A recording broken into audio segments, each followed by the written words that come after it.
Origen del subjetivismo.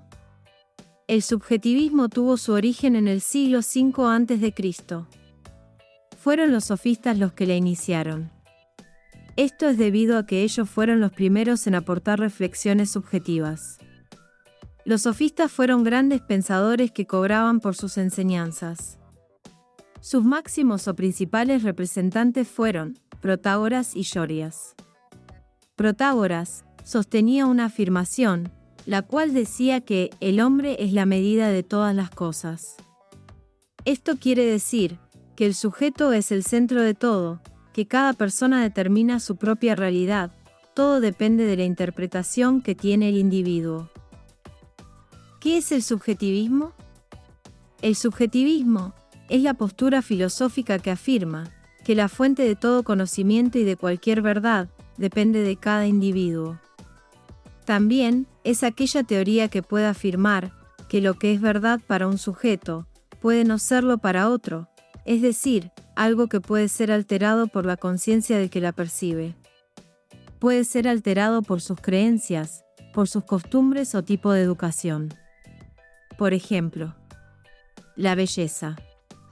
En la belleza digamos que no existe una realidad absoluta, porque lo que es bonito para algunos, puede no serlo para otros. Principales características del subjetivismo.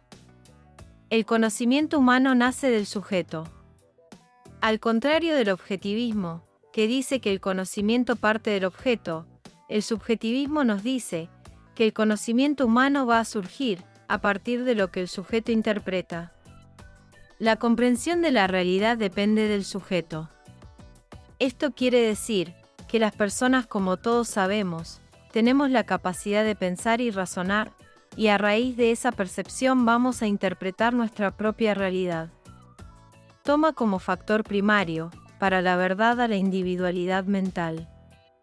Esto quiere decir que el individuo independientemente va a interpretar la verdad de acuerdo con lo que él conoce o sabe.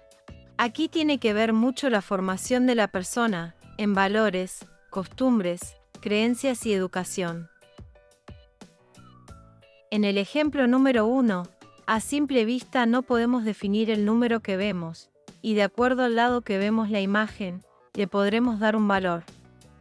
En el ejemplo 2, tampoco se puede determinar a simple vista cuántas barras hay en total.